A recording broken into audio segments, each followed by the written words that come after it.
Starting off in our number 10 spot, we have Pajama Jammy Jam. Before Elon Musk officially took over Twitter, there was a whole pile of back and forth on whether or not it was actually gonna happen. At one point, Elon actually backed out of the deal due to disagreement over bots on social media, and at one point, Twitter began suing him for performance. During the lawsuit, court documents were leaked, and one of the documents consisted of a text conversation between none other than Elon Musk and polarizing character himself, Joe Rogan. In this exchange, Joe asks Elon, quote, "Are you going to liberate Twitter from the censorship-happy mob?"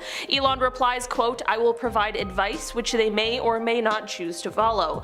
Rogan hits back with a quote, "I really hope you get Twitter. If you do, we should throw a hell of a party." And Elon replies with, quote, "Why throw a party when you can have a pajama jammy jam?" The more I read through Elon's leaked texts, the more I realize that he texts, and for that matter tweets, some very strange things. In our number 9 spot today, we have Operation WASHTUB. This operation came to light in 2014 when documents became declassified and more people could learn about this Cold War era operation. Basically, this was a covert mission that had its sights set on Alaska. The plan detailed the training of different people who lived in Alaska. Like, we're talking just ordinary residents. They wanted to train these people to both code and decode, and a few other different spying tactics, which would have been so cool. I mean, I would have wanted to be picked so badly. Not that I would have even known it was happening, but you get what I mean. Basically, the plan was put in place in case the Soviet Union was to invade Alaska. Then these unsuspecting ordinary citizens would use their newly learned espionage techniques to get all the intel they could and secretly relay that information to high-ranking US officials. As we now know, of course, this invasion never occurred, so the contingency plan wasn't needed, but there were 89 lucky temporary agents who were trained just for this purpose, and I have never been more jealous in my entire life. In our number 8 spot today, we have company cuts. Before the Twitter takeover was fully official, there were many talks of massive company cuts coming their way, no matter who owned the company. Near the end of October, Elon told prospective investors that he planned to get rid of around 75% of Twitter's 7,500 workers, dropping the number to just 2,000 staff members. Even if Musk's deal fell through, however, big cuts were likely still on the horizon. The previous management of Twitter apparently planned to cut the company's payroll by about $800 million by the end of next year, and that would mean that about a quarter of the original workforce would be out of work, according to corporate documents as well as interviews conducted with company members. The cuts didn't stop at just staffing though, they also included cuts to the data center that keep the site functioning for the high amount of users that it sees every day. These kinds of cuts help give us insight into why Musk was even able to buy the company in the first place. Only time will tell what the impact the cuts Elon has implemented will have, as well as what the ripple effects of that will be. In our number 7 spot today, we have a hacker's ransom. Back in 2020, there was a very serious breach at Tesla and SpaceX as one of their suppliers were hacked and had important documents leaked online. The supplier was called Visser Precision, and at the time of the incident, they confirmed that the company data has been stolen in a criminal cybersecurity incident. Security experts would later confirm that something called doppelpaymer ransomware was responsible for the hack, and that doppelpaymers demands a ransom in exchange for the stolen information. These weren't the only companies targeted, however, as documents from Boeing and Lockheed Martin were also on the site. In our number 6 spot today, we have pay to tweet. Since the Twitter takeover, it's become abundantly clear that Elon has some pretty controversial ideas for the app. In a series of texts, however, possibly one of the worst ideas he had for the social media was revealed. As a part of the Elon versus Twitter suit, it was shown that Elon had sent a text reading, quote, "I have an idea for a blockchain social media system that does both payments and short text messages / links like Twitter. You have to pay a tiny amount to register your message on the chain, which will cut out the vast majority of spam and bots. There's no throat to choke, so free speech is guaranteed." A few days later, he then expanded on the idea, writing, quote, "My plan B is a blockchain-based version of Twitter where the quote-unquote tweets are embedded in the transaction of comments. So you'd have to pay maybe 0.1 Doge per comment or repost of that comment." Yes, this does mean that Elon had the idea to make people pay Dogecoin just to tweet. Honestly, Twitter would have disappeared faster than Vine did if he followed through on this wild idea, but thankfully Musk himself realized that at this point in time, blockchain Twitter probably isn't the most feasible idea. And this is coming from someone who wants to colonize Mars. So. In our number 5 spot today, we have Left on Red. Jason Calacanis is an angel investor, and it was revealed that in April he slid into Elon's DMs with quite a bold proposal. When the news broke that Elon was going to buy Twitter, Jason sent a message to Elon joking that he should raise his offer to 54.21, quote, the perfect counter. He went on to write, quote, you could easily clean up bots and spam and make the service viable for many more users. Removing bots and spam is a lot less complicated than what the Tesla self-driving team is doing. He also wrote, quote, and why should blue checkmarks be limited to the elite, press, and celebrities? How is that democratic? Oh, Jason, if you could only see the $8 revolt that is happening now. Jason apparently continued on with his advice to Elon about cutting the workforce. He wrote, quote, sharpen your blades, boys. 2-day-a-week office requirement equals 20% voluntary departures. He kept going and even suggested that Twitter hire Mr. Beast to make original content for the platform. Both Elon and Jason agreed that Twitter Blue should be entirely revamped, and this is about when Elon asked Jason if he wanted to be a strategic advisor should his Twitter deal pan out, which we of course now know that it did. Jason replied with, quote, board member, advisor, whatever, you have my sword. He continued, quote, put me in the game, coach. Twitter CEO is my dream job. In our number 4 spot today, we have the boss's boss. As per court documents, it came to light that Elon had a conversation with former Twitter CEO Parag Agrawal. He was fired from this position upon Elon's Twitter takeover, but the conversation I want to talk about today took place back in April. During this text exchange, Elon explained to the former CEO that he doesn't think that he himself should be the boss of anyone. Strange for a man who is the CEO of multiple companies to say, for sure. The text said, quote, frankly, I hate doing management stuff. He continued on to write, quote, I kinda don't think I should be the boss of anyone, but I love helping solve technical/product design problems. It's not necessarily like a groundbreaking text message, but it is super strange to hear someone who is the boss of many people admit to something like this. In our number 3 spot today, we have the new social network. This is a text combo that feels like it could have come straight out of an episode of Silicon Valley or something like that. This conversation took place between the time that Elon announced he was going to try and buy Twitter and when he decided to back out of the deal, and the conversation is between himself and one of the co-founders of Twitter, Jack Dorsey. Jack explained to Elon that he thinks the best move for Elon would be to make a move similar to Donald Trump and start his own social network. He explained that a new platform is needed and it can't be a company, and this is actually one of the reasons why he left his job at Twitter. Elon inquired more into this, asking Jack what this platform would look like. Jack explained that he thinks it should be, quote, open source but encrypted, not unlike the Signal messaging app, and he believes it should run ads. Jack really dropped the bombshell though when he sent a message that read, quote, Twitter started as a protocol. He continued on to say, quote, it should have never been a company. That was the original sin.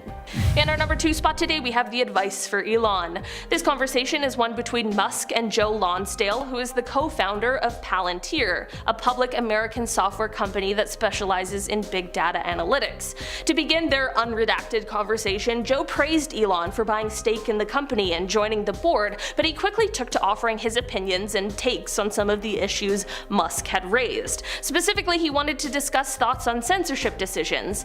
He is said to have wrote, quote, the lefties on the board likely want plausible deniability, jokingly to Elon, and Musk's response might as well have been nothing. Rather than responding, Elon just liked the message. One double tap away from the dreaded left on red. To make this whole exchange even more awkward, Joe later texted Musk to inform him that he'd been on the phone with Florida Governor Ron DeSantis. He apparently was attempting to offer Elon a line of communication to the politician, to which Elon replied, quote, haha, cool. As a millennial, I would be personally offended if that was the only response I got. The secondhand embarrassment is just too much. In our number 1 spot today we have The Interviewer. Gayle King is an American TV personality and the broadcast journalist of CBS News, and it was revealed that she reached out to Elon Musk in search of an interview. After news of the potential Twitter deal went public, she reached out to Elon to let him know that she was in favor of an edit button for Twitter. We all say we regret, want to take back in the heat of the moment. Fair enough, Gayle, but things got even weirder in this text exchange after the news broke that Musk wasn't going to join the Twitter board after all. She sent a message that read, quote, "Elon, you buying Twitter or offering to buy Twitter? Wow." She went on to say, quote, "Now, don't you think we should sit down together face to face? This, as the kids of today say, a gangsta move. I don't know how shareholders turn this down. Like I said, you are not like the other kids in the class." Gayle, I'm not entirely sure the kids are saying that about Elon's Twitter takeover, or really about anything for that matter. Starting off this list in our number 10 spot we have Rabbit Telepathy. This is a document that originally comes to us from 1975, but it was declassified in 2004. Located on the CIA website as a Department of Defense document, it detailed a variety of, quote, Soviet and Czechoslovakian parapsychology research that was done from the end of World War II through to the Cold War era. One of the most grisly and truly unbelievable experiments that were conducted that was listed on this document occurred in 1956. Basically, they were trying to use rabbits to communicate with submarines, which is definitely just bizarre on a regular level, but of course the way in which they conducted this experiment was wrong and inhumane and truly just very cruel. Just a little heads up, if you're sensitive to animal stuff, I would maybe just go ahead and skip over this point. So for the test, they would take a mother rabbit who had recently just had bunnies. They would keep the mother in a lab on shore, and then they would take the bunnies down with them into the submarine. Slowly, one by one, they would take the life of the bunnies, and each time they did, the mother rabbit's brain would produce a detectable and recordable reactioning. Is this one of the worst things I've ever heard? Yes. What's even worse is that the report then goes on to say that other examples of, quote, animal telepathy research continued into the 1970s, and that it included other animals such as dogs, bears, birds, insects, and fish. I can't imagine they were any different, but let's just hope that these other tests weren't quite so cruel and inhumane. In our number 9 spot today we have the Gateway Process. This document was originally published in 1983 and was declassified 20 years later, and it was prepared by Wayne M. McDonnell at the request of the commanding officer in the US Army Intelligence and Security Command. Basically, McDonnell was tasked with assessing the Gateway experience, which is a meditation training that was meant to instruct people on how to harness their electromagnetic energy waves, and it trained them how to direct their own brain waves and use them to detach from time and space. You can in fact still find and buy this program should you wish to. The analysis or assessment by Wayne tackles a wide variety of subjects, all the way from astral projection to quantum physics and so much more, but at the end you're pretty much left with the fact that, quote, there is a sound, rational basis in terms of physical science parameters for considering Gateway to be plausible in terms of its essential objectives. But are you ready for the unsettling part? He also warns that those using the techniques for, quote, terrestrial information gathering trips or other operations of the like should be, quote, intellectually prepared to react to pulsable encounters with intelligent, non-corporeal energy forms when time-space boundaries are exceeded. That's enough for me to tap out without even trying it. In our number 8 spot today we have the cattle crimes. Okay, so these documents reveal a super grim FBI investigation that took place in the 1970s at the request of US Senators Floyd Haskell of Colorado and Carl Curtis of Nebraska. I guess there was some weird sort of connection between these horrific things being done to cattle across as many as 21 states. In a letter from 1975, Senator Haskell was able to identify 130 of these strange, macabre cases in Colorado alone. All of the cases were eerily similar, which is unsettling considering the details. In most cases, the cattle would have had their left ear, left eye, rectum, and reproductive organs all missing, and all the blood was drained from the carcass, but there was no blood on the ground or around them, nor were there any footprints. How absolutely horrifying is that? Some people chose to believe that the cause for these was mysterious helicopters and UFOs, but there's a letter from Senator Curtis to the FBI director that says, quote, "The series of incidents stretching from Oklahoma to Nebraska in which cattle have been dismembered in some kind of strange witchcraft cult." I'm not gonna lie, I don't think it was UFOs or witches that did it. It wasn't until 1979 that the FBI was granted jurisdiction to begin investigating these weird happenings, and when they did, they determined that most of the instances were a result of, quote, "normal predator and scavenger activity." And while that answer sounds a little fishy at best, the documents went forward to reveal that not all of the instances could be accounted for. Also, this idea of it being a completely normal scenario also contradicts reports that say the techniques used in these horrible instances were, quote, "very professional and sometimes even referred to as being conducted with surgical precision." I'm sorry, but a wolf or a coyote or a bear or whatever predator you want to say did this, ripping apart its meal isn't exactly a surgically precise operation. No arrests were ever made, and while it was deemed solved, a ton of mystery still surrounds these stories to this day. In our number 7 spot today, we have Acoustic Kitty. Apparently in 1967, the CIA was spending millions of dollars trying to make cats into spies.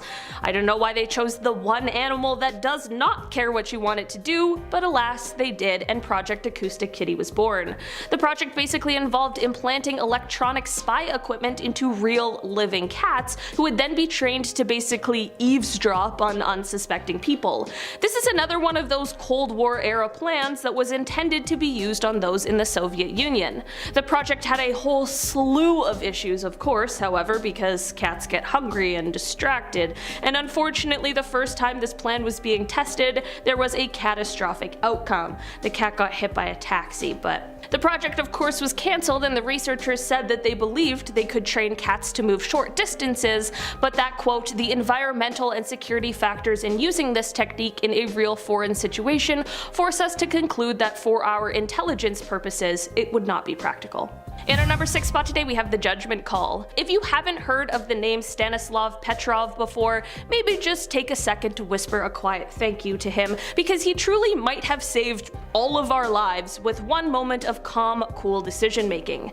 In declassified records released in 1998, it became known that back in 1983, when Stanislav was a Soviet Union soldier, he opted not to fire nuclear missiles, despite the fact that it appeared that the United States had launched 5 missiles directly at his home country. He used his own personal judgment to assess and figured that it was a false alarm, and he was right. Having to make a call like that would be tough. The stakes are so high, but he honestly, in that one single moment, might have prevented a third and likely nuclear world war. I'm definitely glad that those documents became declassified so that the world could learn of this story. It kind of revives my faith in humanity just a little. Maybe not everyone just reacts without thinking. In our number 5 spot today, we have Operation Unthinkable. The title of this video says unspeakable, but the title of this operation says unthinkable, and honestly, both are kinda true. Declassified in 1998, the documents pertaining to this operation have to do with what could have been a completely different ending to the Second World War. The documents describe Russia as a, quote, "threat to Western civilization," and they also outline the possibility of a, quote, "total war against the USSR in the wake of World War II, and they state that the goal of the mission would be to, quote, "impose upon Russia the will of the United States and British Empire." The document also revealed plans to utilize the newly defeated German military, as the document says that the Allied forces, quote, "can count upon the use of German manpower and what remains of German industrial capacity." According to the documents, if followed through, this plan would lead to the elimination of Russia through either occupation of the metropolitan areas, or in even darker turns, until the Allied forces made such a decisive defeat of the Russian forces in the field as to render it impossible for the USSR to continue. In the end, the operation was deemed too hazardous, and it was decided that in order to win, it would take quite a long time and it simply wasn't worth the risk, so the idea was scrapped. In our number 4 spot today we have the phone call. Not so much of a document and rather a phone call, but when the telephone calls of former President Lyndon B. Johnson were revealed, it also showed something darker. The calls showed that then presidential candidate Richard Nixon might have negotiated behind the back of the president with South Vietnam. South Vietnam apparently ended up pulling out of the Paris peace talks after being told that Nixon would get them a better deal once elected. You might be wondering why he did this, and apparently that is because Nixon was concerned that an earlier ending to the war would end up derailing his election campaign, since the war was one of the most pressing campaign issues. In the end, Nixon did end up winning the election by less than 1% of the popular vote. For many years this was speculated and rumors were swirling, but once the phone calls were released, it seemed to confirm what many believed for years. In our number 3 spot today we have Starfish Prime. This is an operation that took place in 1962, with the documents discussing the outcomes being declassified in 1989, and the operation was a joint one between the US Atomic Energy Commission and the Defense Atomic Support Agency. Basically, they detonated a thermonuclear device in the sky above the Pacific Ocean. They launched it from the Johnson Atoll using the Thor rocket, and once at an altitude of about 240 miles, they set it off, which ended up producing a yield of about 1.4 megatons. The documents showed that the electromagnetic pulse was so powerful and widespread that it disabled not only most of the equipment that was set up to measure it, but it also took out streetlights and caused telephone outages in Hawaii, nearly 900 miles away. The electrons released caused an aurora that could be seen over most of the Pacific Ocean, and according to the documents, the quote visible phenomena due to the burst were widespread and quite intense, and apparently it was visible for days. In the end, it is said that the researchers weren't expecting such a powerful blast of electromagnetic pulse, and they also were not anticipating that the electrons from the blast would get stuck in the Earth's own magnetic field for months, possibly even years, but alas, they did. This went on to create a radiation belt around the planet that eventually went on to disable at least 6 satellites. So, that's great. In our number 2 spot today we have The Warning. On Tuesday, January 28, 1986, the Space Shuttle Challenger launched on live TV, but just 73 seconds into its flight, it disastrously disintegrated, taking the lives of all 7 people on board, which included high school teacher Krista McAuliffe, who was going to be the first non-military civilian in space due to the Teacher in Space program. Of course, investigations were immediately launched to figure out how this could have happened and what exactly went wrong. In fact, the president at the time, Ronald Reagan, appointed a special commission to investigate the causes, and as it turned out, the investigation report revealed that the disaster was, quote, an accident rooted in history. This basically confirmed that NASA had previously known about the problems that led to the destruction of the Challenger and the subsequent demise of the crew. The least surprised of all was perhaps engineer Robert Boisjoli, who apparently sent an inter-office memo months prior to the tragedy warning of the exact fate the Challenger would meet should they continue to choose to launch the shuttle in such cold weather. Quote, the result would be catastrophic of the highest order, he wrote. Quote, loss of human life. In our number 1 spot today we have Operation LAC. Operation LAC, which is short for Large Area Coverage, was a Cold War era project that involved the US Army Chemical Corps. Basically, it was a test that was designed to see whether or not it could be possible or feasible to taint a large area by dropping chemical agents from planes. To test this idea, they dropped, quote, a myriad of microscopic particles from planes, covering an area that is said to span from the Rockies to the Atlantic, from Canada to the Gulf of Mexico, so yeah, definitely a large area. In fact, it was so large that this is actually the largest test that the Chemical Corps had ever undertaken. According to the declassified documents relating to this operation, the test, quote, did not provide the Corps with nearly as much data as the Corps would like, and then it goes on to say that, quote, to obtain additional data the Corps planned further tests for the next fiscal year. Okay, that's a little daunting. While not necessarily the same operation, also in the Cold War era was a similar test conducted that targeted a neighborhood in St. Louis, Missouri.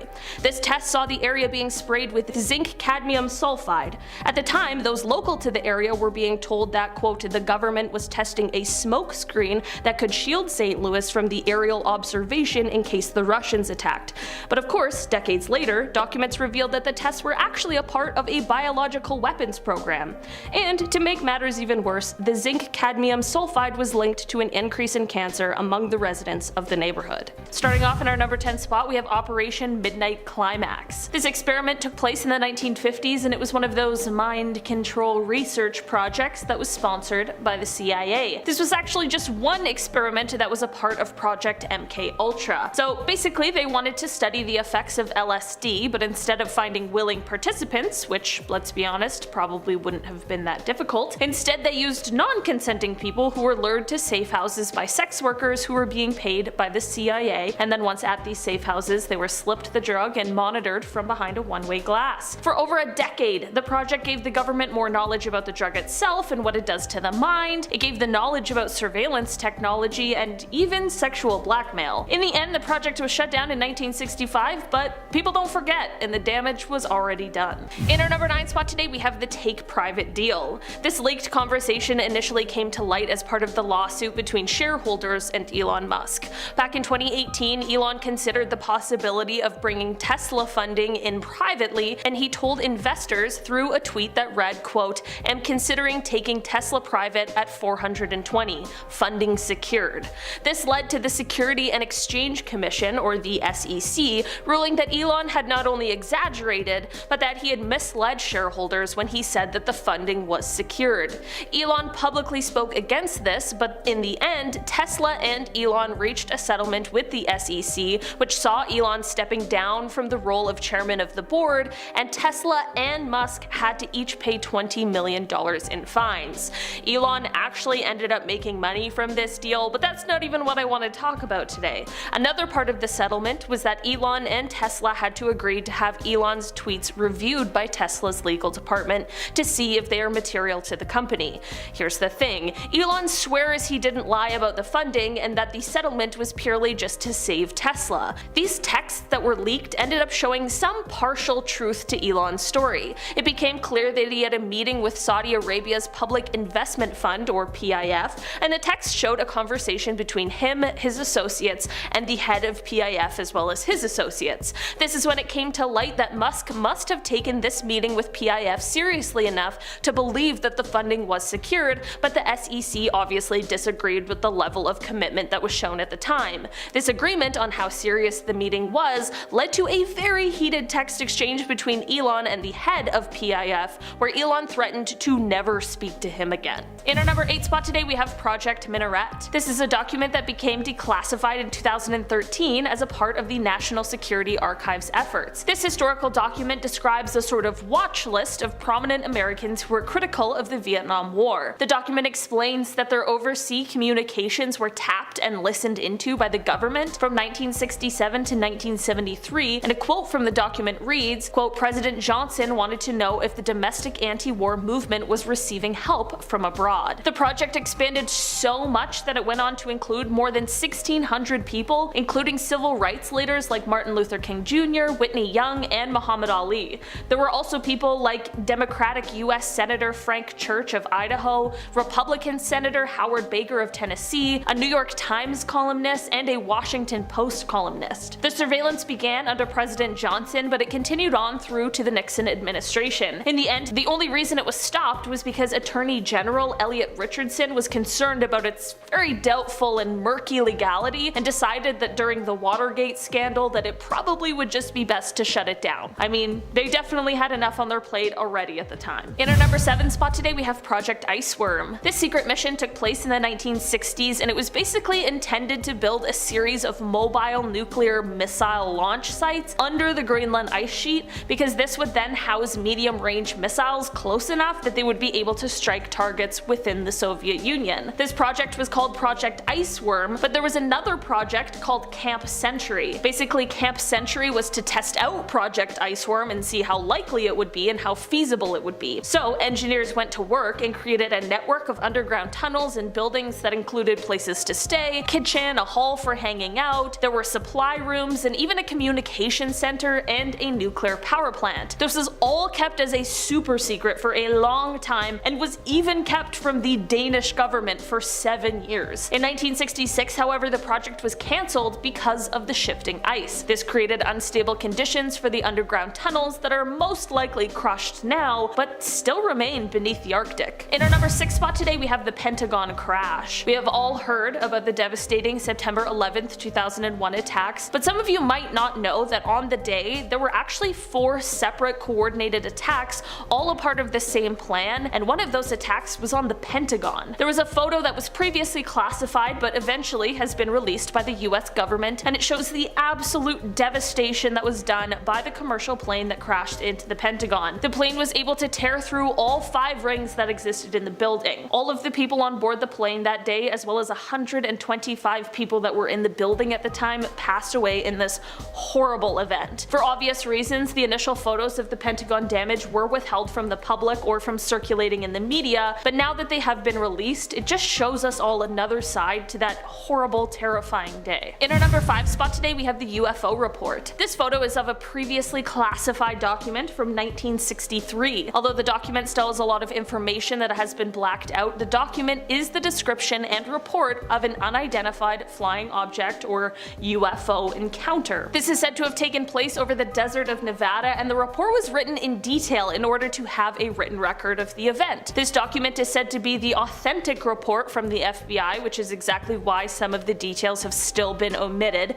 despite it being declassified. This might seem like less of a big deal now, as in this day and age we have declassified video footage of similar kinds of encounters, but for 1963 this was huge. As discussions of alien or extraterrestrial life is a big part of our modern society, this document shows that these things have been on our minds for many years now. In our number 4 spot today, we have Project 1794. This project was created with the goal to build a sort of saucer-type aircraft that would be designed to shoot down Soviet bombers. The program, which was created in the 1950s, was quite ambitious and had some pretty lofty goals. A team of engineers began trying to build a disc-shaped aircraft, but here's the real kicker. They wanted it to be capable of traveling at supersonic speeds at high altitudes. The documents about this project show that they wanted it to be able to travel at Mach 4, which is 4 times the speed of sound, and they wanted it to be able to reach an altitude of over 100,000 feet. At the time, the project was estimated to cost about $3 million,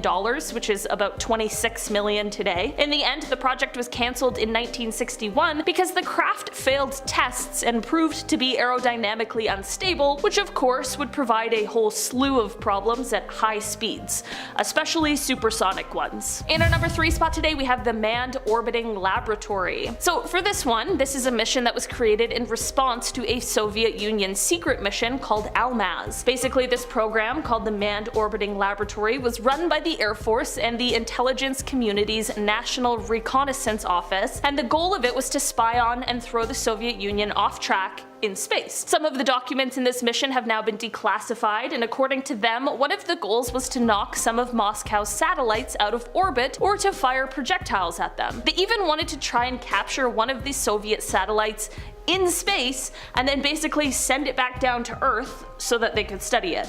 That's so wild. And because of this, Moscow equipped their secret space station with a rapid-fire cannon in order to stop any of this from happening. I seriously feel like I'm watching some sort of space action movie right now. I can't believe that these are real things that happened and they were created in the 60s and 70s. In our number 2 spot today, we have the LUNIK kidnapping. Don't worry, LUNIK is not a person and instead is a Soviet lunar satellite that was kidnapped just for one night. This project honestly sounds like it was taken straight from a movie, and it has to do with the Great Space Race. In the early 1960s, the Soviet Union wanted to make it as clear as possible that they were winning the race to space, so they launched a multinational exhibition of their LUNIK satellites, which became the first spacecraft to impact the moon's surface. And when the Luna 3 returned, it brought with it the first ever pictures of the moon's far side. It was a big deal, and it's safe to say that the US wanted to know everything that they could about it. Of course, the satellite was heavily guarded, but it was traveling from city to city for this exhibition, so undercover CIA agents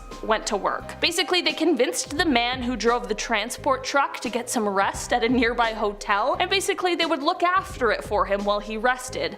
I'm sure it was a bit more complicated than this, but you get the gist. From here, the agents then took apart and photographed every single component of the thing before putting it back together and placing it back in the truck for its next tour date. There is no indication that before the operation became declassified that anyone outside of those involved knew what had happened that day, and I'm not gonna lie, That's a pretty hilarious plan, and the fact that it worked is both shocking and pretty impressive. In our number 1 spot today, we have Operation Paperclip. This operation began in 1946 when the President of the United States at the time, Harry Truman, authorized it. Basically, the entire point of it was to lure scientists from Nazi Germany over to the United States after the Second World War. This was done in an effort to aid the country in their post-war efforts, as well as to ensure that the valuable knowledge these people had would not end up in the hands of perhaps the Soviet Union or either side of the divided East and West Germany. Had it not been classified information at the time, this would have of course been highly controversial, as many of these people were involved in, and sometimes even leaders of that hateful party. Former President Truman stood by his decision, saying that because of the relations with the Soviet Union, quote,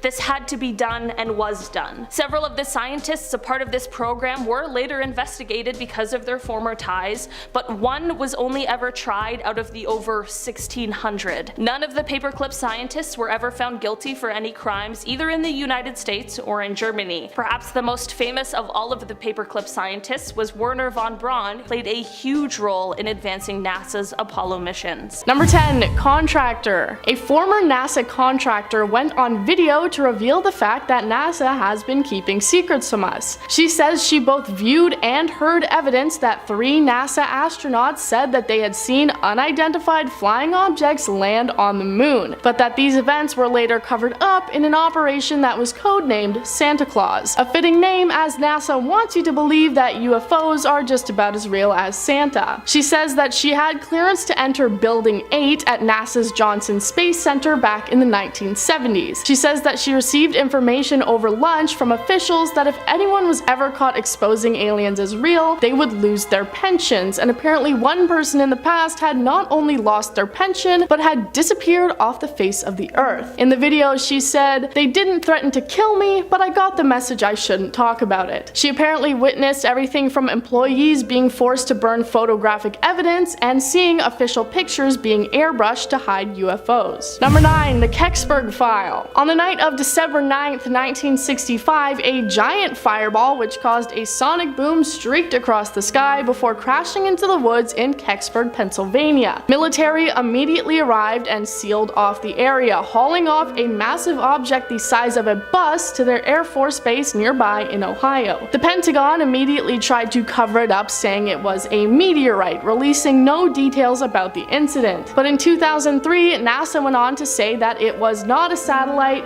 but 2 years later in 2005 they said, yeah, actually it was a satellite, just don't worry about it. The cover-up seemed never ending, and it just led more and more people to become interested in finding out the truth of the KECKSBURG file. A Freedom of Information Act was then started to get the file looked into again, and the judge threw away NASA's attempts to have the lawsuit thrown out. So in 2007 they announced they would be reopening the KECKSBURG file, but they claimed that a majority of the files had been destroyed or lost, and they never released what it actually was that crashed that day. Number 8. Astronaut. Like I said in the first point, there is allegedly a conspiracy within NASA to cover up any of their employees or former employees talking about the fact that they have had alien experiences. But as I have mentioned in other parts of this list, there are actually a handful of astronauts who have spoken out about potentially alien encounters. Leland Melvin is probably best known for taking his astronaut photos with his rescued dogs, but what you're probably not familiar with is the fact that he has shared his alien experiences on Twitter. He received a question on Twitter that read, "What's your outlook about the existence of intelligent alien life living in our solar system? Have you ever witnessed a UFO?" And Leland went on to respond with, "I have not seen one in space or on the ground, but thought I saw something organic/alien-like floating out of the payload bay. Randy Bresnick and I called the ground to ask what it could be, and they said it was ice that had broken off of the Freon hoses. Translucent, curved, organic looking, with an alien emoji at the end. Of course, he explains it by saying it was just ice, but that was probably just NASA feeding them an easy cover-up. Number 7. Moon crash. The Lunar Reconnaissance Orbiter is similar to the Mars Orbiter that I have talked about before. It basically watches over the moon and takes pictures of its surface. Earlier Later this year, they released a photo that had many people scratching their heads and insisting that NASA was doing yet another cover-up. The photo shows the surface of the moon with what is called a double impact crater. While the moon is covered in tons of craters, this one is unique for this reason. The evidence of the dozens of feet wide indentation seems to show that some sort of man-made spaceship crashed into the moon and left the divot. Many people on social media believe this to be evidence that some sort of alien craft had hit the moon, but NASA tried to shut everyone up by claiming it was just an out-of-control rocket. While they seem to know it was a rocket, they admitted that they don't have any idea where it came from or what its original path was intended to be, so even if it's not aliens, it's still pretty confusing. Number 6. Alien photo. Mars is one of the main planets that many people believe could be host to aliens, hence the term Martians and all the fictitious media that includes alien creatures visiting from Mars. On February 4th of this year, one person online dug up a photo that the Perseverance rover had taken on Mars back in 2021. The title of the blog post being